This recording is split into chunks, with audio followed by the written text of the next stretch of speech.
আওয়ামী লীগ যেই মানে দাবিদার মনে করে হচ্ছে সংখ্যালঘুদের রক্ষা কবচ হিসেবে রক্ষাকারী আদতে সে কতটুকু রক্ষা করতে পেরেছে।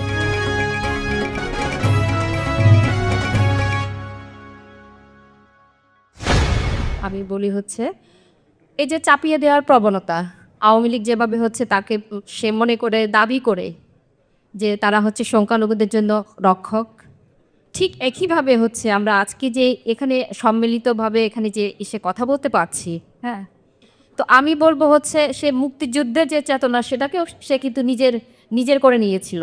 ঠিক তেমনিভাবে হচ্ছে সংখ্যালঘুদের হচ্ছে তারা যে রক্ষা দায়িত্বে নিয়েছে, সেও নিজ দায়িত্বে নিয়েছে।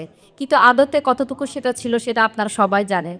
তো আমি এই জায়গায় বলব হচ্ছে আপনার দেখেন, আমি সংবিধানের কথা যেহেতু এসছে, ৭২ যখন সংবিধানে হচ্ছে এম.এল. লারমা, মানবেন্দ্র নারায়ণ লারমা আমাদের পরিচিতি, সে বাঙালি ভিন্ন আরও যে সমস্ত শ্রেণী, যে সকল শ্রেণীর তিনি কিন্তু অন্তর্ভুক্তি চেয়েছিলেন। আজকে যে আমরা ৫০ বছর ৫৩ বছর পর যে অন্তর্ভুক্তির কথা বলছি সংবিধানে, সেই অন্তর্ভুক্তির কথা কিন্তু এম.এল. লারমা হচ্ছে আরও আগে বলেছেন, ১৯৭২ সালে বলেছেন।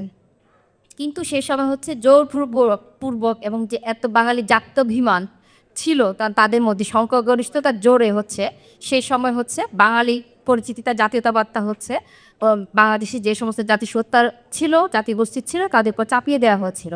কিন্তু এম.এল. লারমা বলেছিলেন আমরা বাঙালি নই, কারণ আমাদের ভিন্ন ভিন্ন পরিচিতি আছে, আমরা সবাই বাংলাদেশি। যেটা হচ্ছে পরবর্তীতে হচ্ছে যেই সরকারে এসেছিলেন তারা হচ্ছে আমাদের সেই বাংলাদেশি জাতীয়তাবাদকে হচ্ছে প্রতিষ্ঠিত করার চেষ্টা করেছে। পরবর্তীতে আবার বাঙালি জাতীয়তাবাদের সাথে আমাদেরকে মিশিয়ে দেওয়া হয়েছে।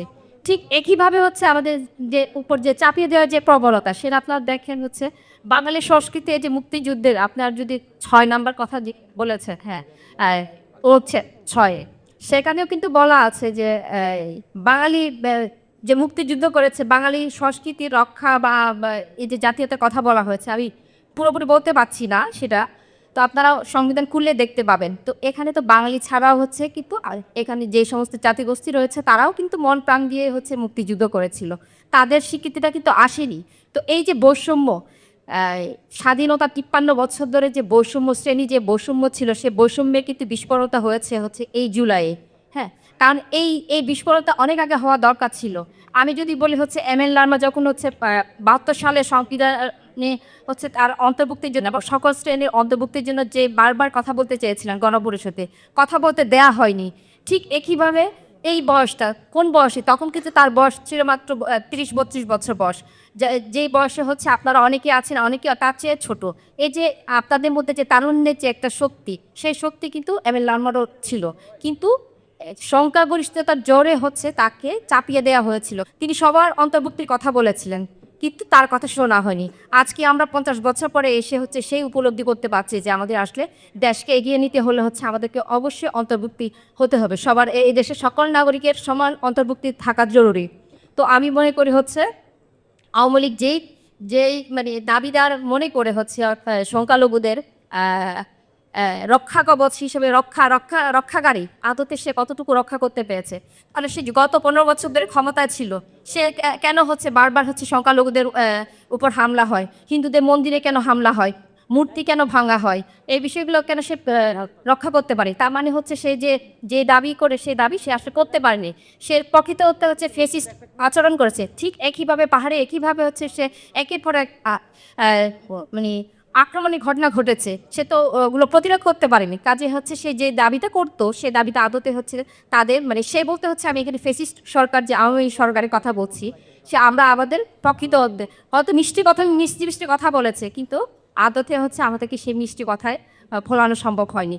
তো আমি মনে করি হচ্ছে এই যে জুলাই বিপ্লবের মাধ্যমে হচ্ছে যে বৈষম্যহীন আমরা রাষ্ট্রের কথা ভাবছি, বর্তমান প্রজন্ম, শুরুতে সঞ্চালক বলেছিলেন যে আমরা দিন যত গড়াচ্ছে, আমি নিজে অবাক হয়েছি, আমিও ঘন্টা ২ আগে এসেছি, তখন থেকে দেখছি হচ্ছে যে অডিয়েন্স পুরো ফুল, হ্যাঁ, আমরা তো হচ্ছে এর আগে দেখেছি যতবার অনুষ্ঠান করি, যত সময় গড়ায় তখন হচ্ছে আমাদের আশঙ্কা থাকে কেউ শোনা থাকবে কিনা, স্টেজ ভর্তি কিন্তু শোনা কেউ থাকে না। এই যে আজকে অডিয়েন্স ভর্তি, তার মানে হচ্ছে পরিবর্তন, সবাই পরিবর্তন চাচ্ছে, সবাই শুনতে চাচ্ছে। জাতীয় সংলাপের মতো আজকে সংলাপে হচ্ছে সবাই শুনতে এসছে, আসলে সবাই আমরা পরিবর্তন চাচ্ছি।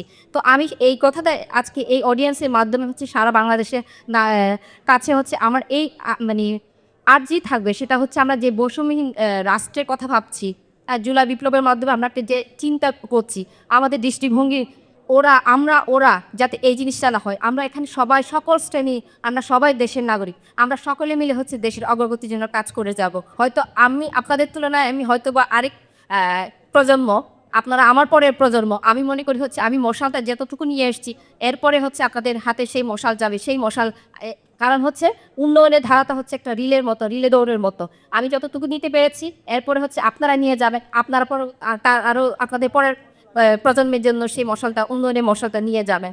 তো আমাদের দৃষ্টিভঙ্গিগত পরিবর্তন হোক, আমরা সবাই মিলে সকল শ্রেণী মিলে হচ্ছে আমরা দেশে উন্নয়নে এগিয়ে আসবো, সেটাই হচ্ছে প্রত্যাশা। ধন্যবাদ। পাবলিক রিঅ্যাকশনে আপনার মতামত দিন। আপনার মতামতই পারে দেশ গঠনের নতুন পথ দেখাতে। পাবলিক রিঅ্যাকশন, দেশ গড়ায় আপনার মতামত।